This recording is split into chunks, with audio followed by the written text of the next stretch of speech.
Alright, welcome back guys, part 6. It's been a while. Jeez, what, 2 weeks? Something like that since I posted the video. I really tried to get everything done, but that just wasn't happening. So last week, I was out on vacation, then I came back this week. I also had a lot going on at work. I had some people out visiting who I haven't seen in years. Yeah, it was awesome. I needed that. It was nice to, relax, refresh, reset, get back into business. So here we go. The one thing I have been working on was I finished up a couple other smaller odds and ends, like railings, and that's one thing I do not have showing in the game itself, and that's something I wanted to put in because I feel like it would really help bring the whole place together. Otherwise, it kind of looks bland without railings on the walkways and the pathways and such. So over here, I got a couple railing pieces. I was just using the same texture as the stairs, so everything kind of matches. And just a couple pieces down here, but I've been doing a lot of mixing and matching. And over here is the chest. I got that done. Got a really cool lighting effect on the front.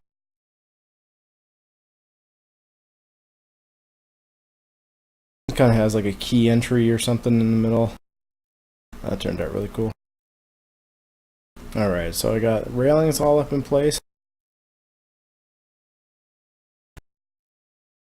It really helps make it feel more like a factory.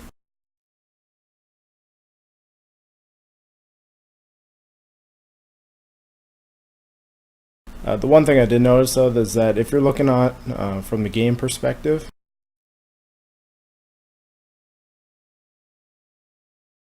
on here these tiles don't really show any railings, but I feel like, if you look at this view, you can get away with it because you wouldn't normally see it. The railing becomes really apparent when you get over here along these areas.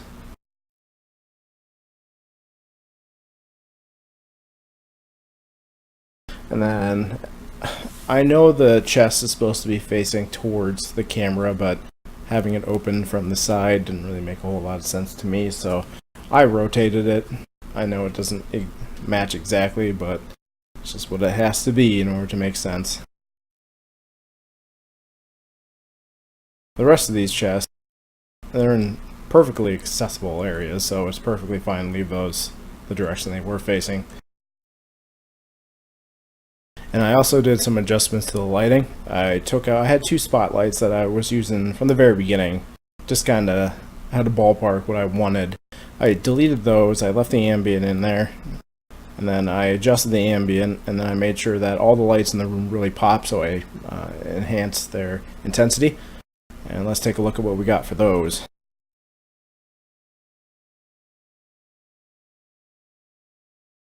So everything in the room really comes alive right now, especially with the chests and the green lights up here on these wall panels.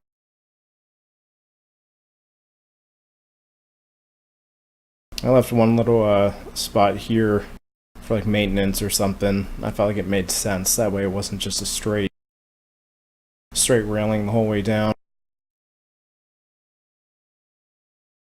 I should probably put a couple railing posts in here.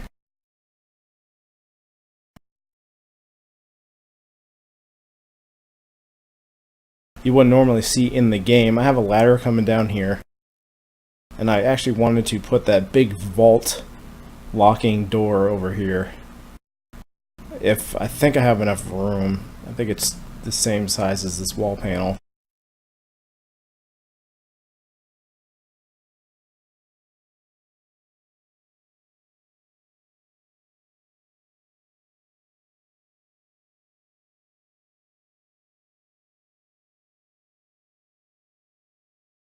So that's what I wanted to work on today, is this big old wall panel that I'm going to be taking care of.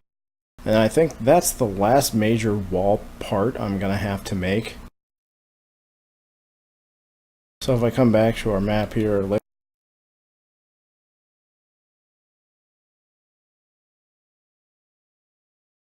all of these vault doors are open.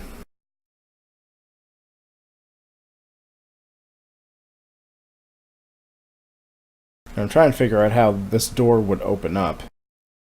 It might... I feel like it might swing down at the top.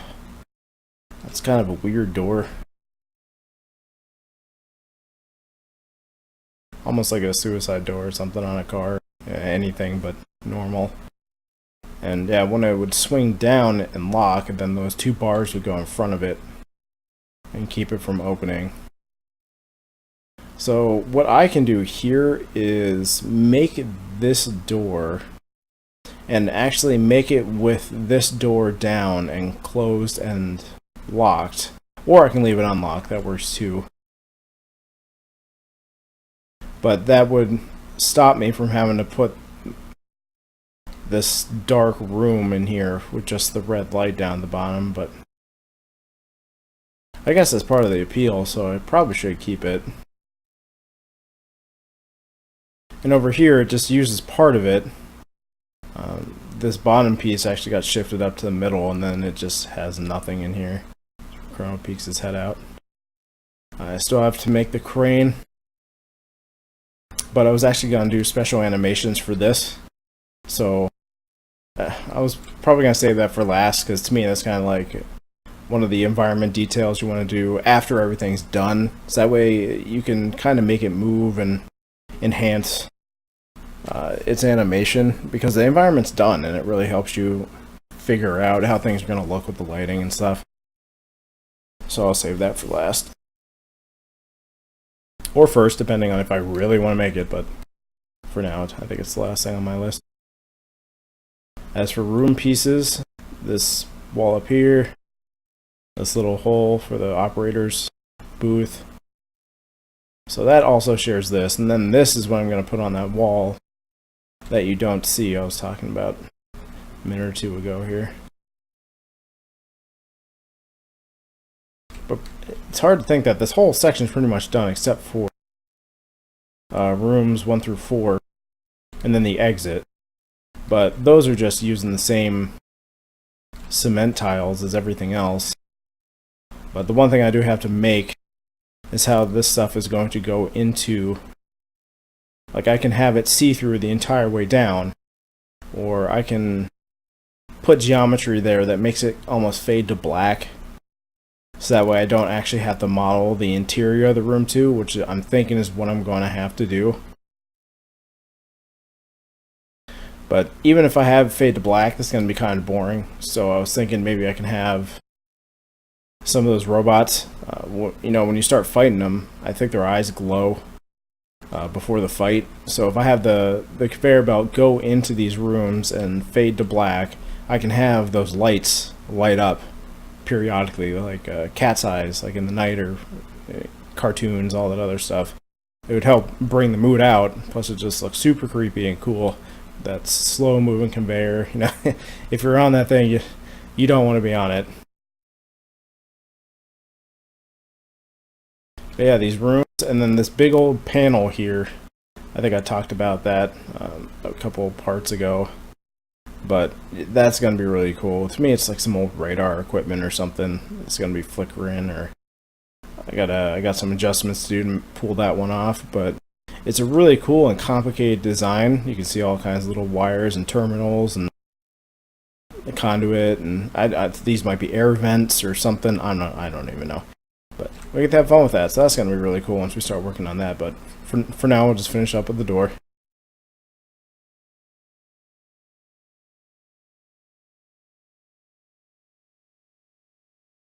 And I think that door is honestly the last piece I need to completely be done with the walls.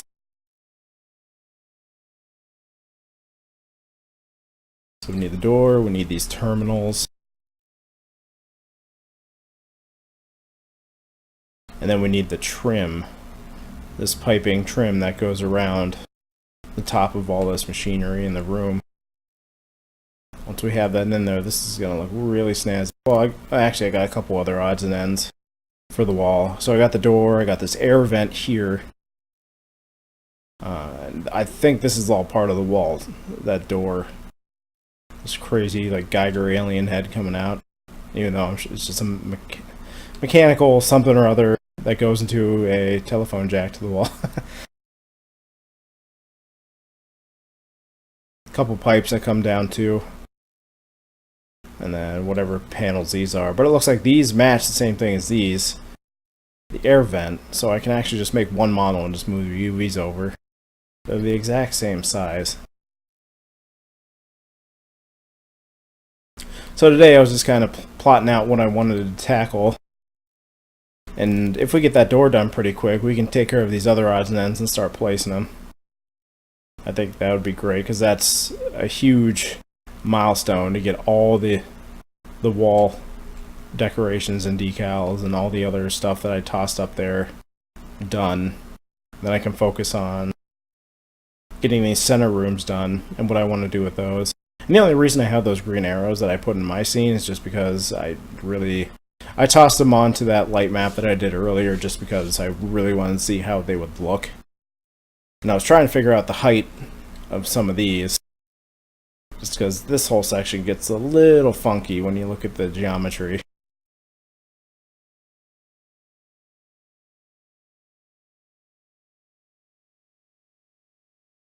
Yeah, that's where we're sitting.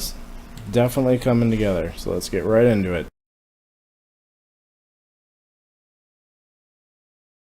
Enough chatting.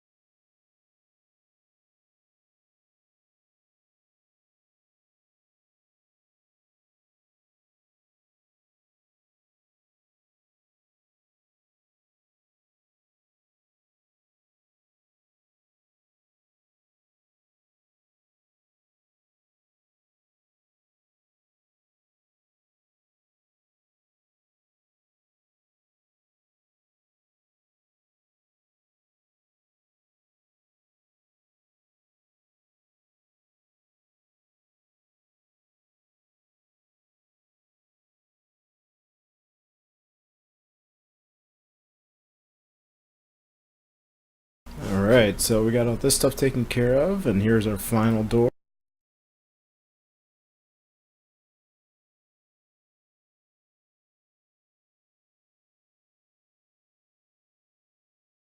And in the game, we have the door, it looks like it's flipped up, and then you can kind of see these two parts down here that I'm assuming that's where these bars would go in. So instead of using this space in the middle, because I don't have to make this darkness, this nothing that's in the doorway and this grating, because I have that all done. So what I did was I took this empty space and I actually made a door texture and put that in there along with the wall brace on it. So this is what it would look like if this door was in the locked mode. And then I can actually come back and set animations. So for example, if I wanted to make this door move later on when I do my final video, this is probably what I'm going to end up doing. I just kind of picture how I want this thing to operate. So I'm going to have the door that's locked. Over here I have a light that's green. And I have done some work in between the last door and this one. But I have two lights on here. I have this green one and I have a red one with the door locked.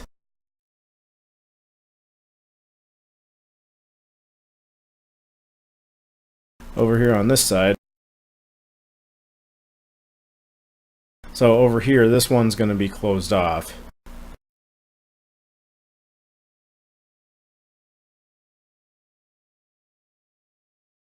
But this one I have open plus the light in it. So that turned out really well.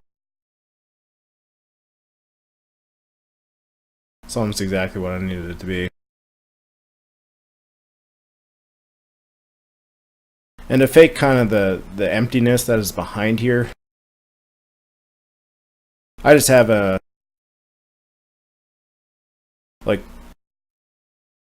it's almost just this indent in the wall that I put the black texture on that has nothing on it. So now when you look in here, it captures that same mood of like there's not a whole lot back here, like it's just a tiny narrow corridor. And in the game, it looks like it just kind of fades off because it's so dark back there. And I didn't actually model the entire hallway. And then I figured, you know, this captures the look enough. It was a simple fix.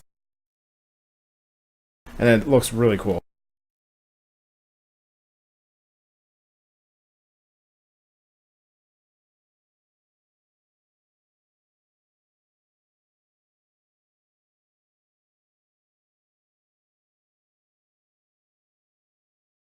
So yeah, if I was going to animate this door, I'd figure out how long I want it to be. Probably a couple seconds. And that's pretty much what I have my timeline down here set at. So I would just grab these. I'm going to say that this is the starting position for these. So I'm going to set my keyframe. I just keyframe everything. I'll go back and clean it up later. But for now, I'll just leave it like that. Let's say it takes 1 second if I'm doing 30 frames a second to get these to go from locked to unlocked. I get them to where I want them to be positioned. I think that's where they are in the game. And set keyframe. So now this will move. And it's a nice smooth transition. So because the door becomes unlocked at 30 seconds, I'm going to wait a couple frames. Say 5. Set that as position to start. Let's say it's another second for the door open. Well, let's do 2 seconds. See how that looks. The pivot is correct for the door.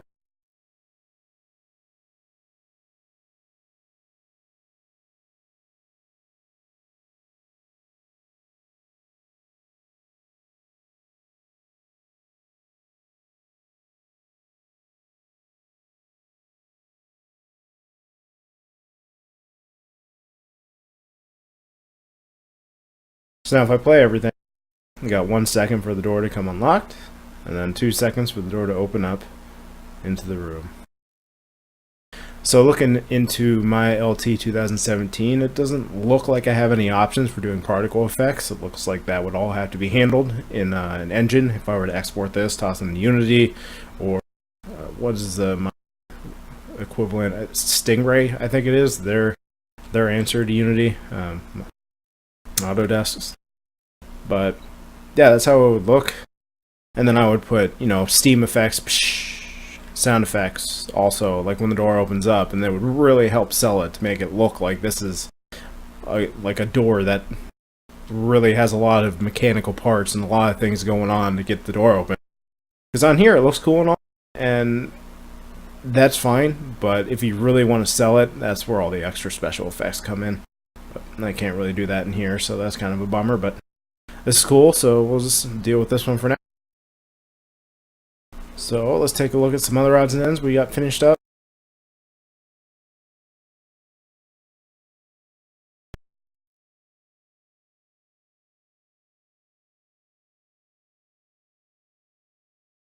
The biggest change now is I finished the door. I was working on it before I cut to this part, and then I added some more braces on here. I put the railings in. I think I had that in the first section of the video, and now on here I have some stuff that goes up to the ceiling, so that way it kind of supports this bridge so it doesn't look so weird.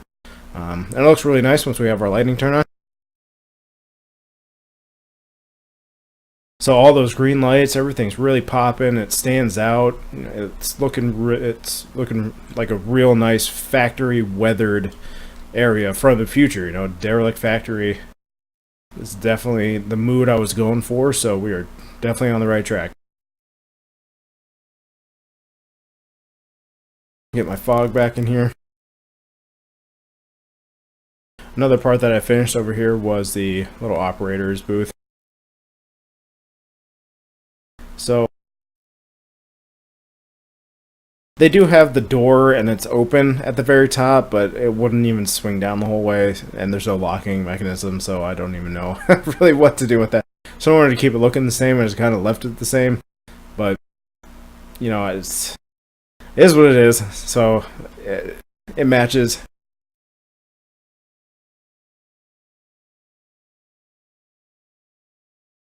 And I did the same thing over with the this empty space back here, I just made another fake room with just black walls, and because I wasn't going to actually put in the entire corridor in here.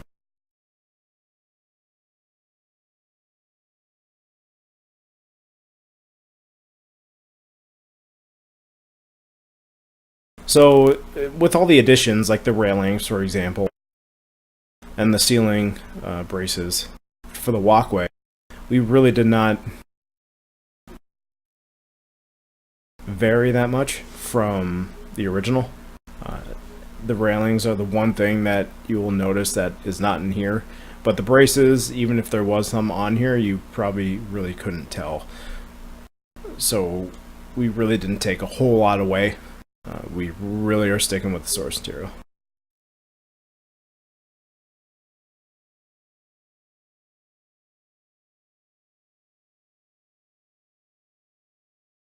And I think that is it for the walls. Let's take a final peek in here.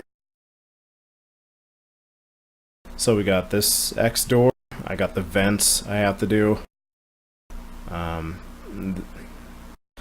These two different kinds of vents. And that's it. The rest looks like I got a couple pipes that go in the wall, but those are also built into this little wall section. And that's what I did in here. I made the section of 4x4 tile, just so I can make everything line up together.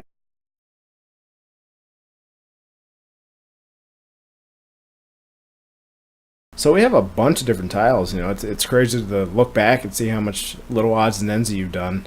The railings, on the other hand, I had separate tiles over here, all kinds of different ones, but this wasn't even close to what I had to do to get railings up. That was a complete nightmare. But it's over, done with, so I don't have to deal with it anymore. At least for now, until I want to go back and whatever I end up doing with this. It'd probably be easier in the long term.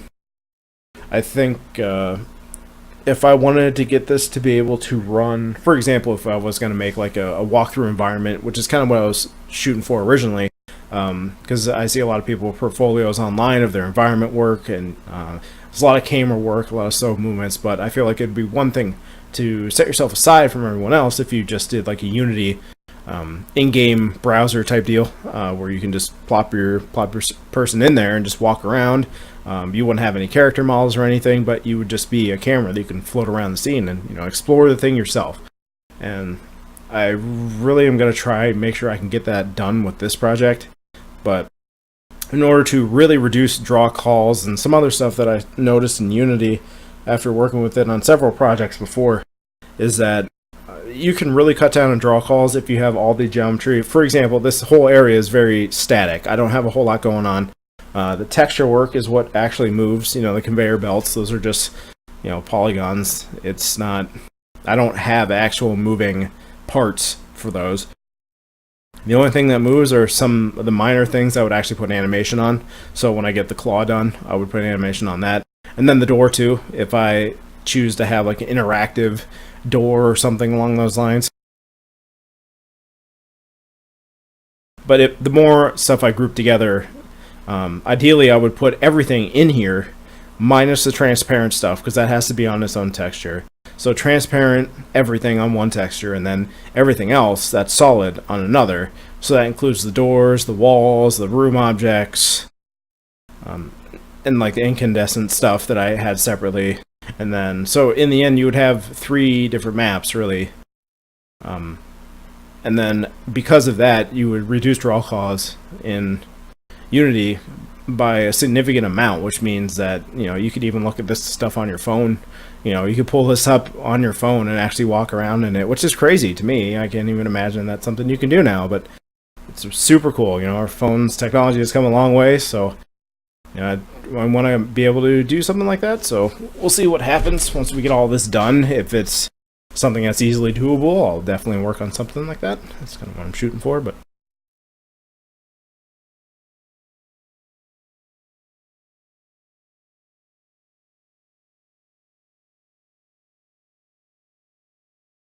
and you can see just how much work we've done on it. You can see all the geometry and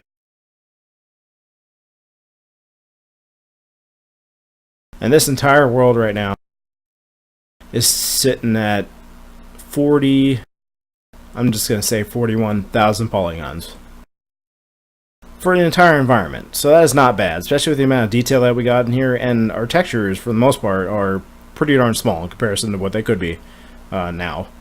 So even if I toss this into an engine or something like Unity at the end, we are in good shape. You know, this isn't pushing anything extreme. You know, nowadays you have all these crazy character models, and you know, some characters have more polygons in their face alone than I have in my entire environment. So yeah, we're looking good. And I actually took the floor texture and I put that on the ceiling for now, just kind of as a placeholder, but I actually like the way it looks. If I was going to add more stuff onto the ceiling, I would put maybe a little more grading, kind of like what we did on the floor. We have a couple spots where there's grading down there.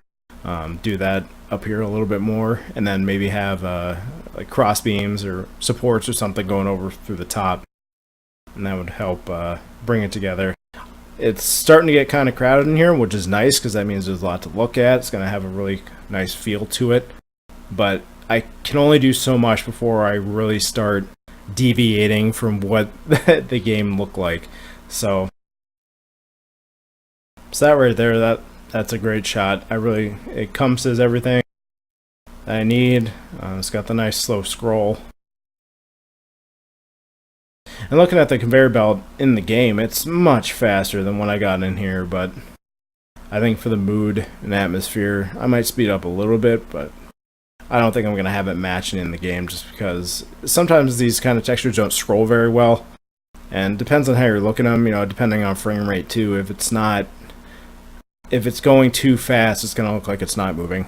So the slower, the easier it is to notice that it's moving under certain circumstances, and I was just kind of going to leave it that way. But that's what we got so far. This is definitely coming together, so thank you guys for watching. I really appreciate it. We are really cutting down to the wire here. And one thing I wanted to bring up is that out of some of my other previous projects, I used to get some of my audio from Mr. I believe it's pronounced Vinícius. If you're watching, I'm sorry if I said your name wrong, but he used to do audio for me and several other projects, and a lot of people like his music too. And I think he reached out to me one time, and we started working on our projects together, because what he does with the audio is very similar to what I do with the graphics. You know, I put my own spin on it, and I try to keep it as faithful as I can, while trying to give it, you know, a facelift, a new experience. And that's what he does with his music. He copies the music, he keeps the tune, the melody, everything almost identical, but he also puts a lot of high definition spin on it, you know, better instruments and better soundtracks and sound effects and all kinds of other fantastic stuff. I have no idea what the process is, but he does an excellent job with it, and that's kind of what I was hoping I could get from him, because I haven't talked to him in years, and it's been a while since I've done a video. I actually reached out to him on Facebook, and we got back to me, and he said he'd love to do it, so he is working on it. I heard his sample so far. It's turned out really good. So with his audio and this project, we're going to be bringing some more projects to light. It's nice, you know, and I'm really excited that I was able to get a hold of them. But yeah, I'll keep you guys posted as things keep going. But that concludes this for now. This is kind of a segment that got split up a little bit, but either way, thanks for watching, guys. Appreciate it. I'm just gonna stick with my 2-day schedule. I know we had a 2-week hiatus, but we should be back on track, so stay tuned for part 6. Have a good night.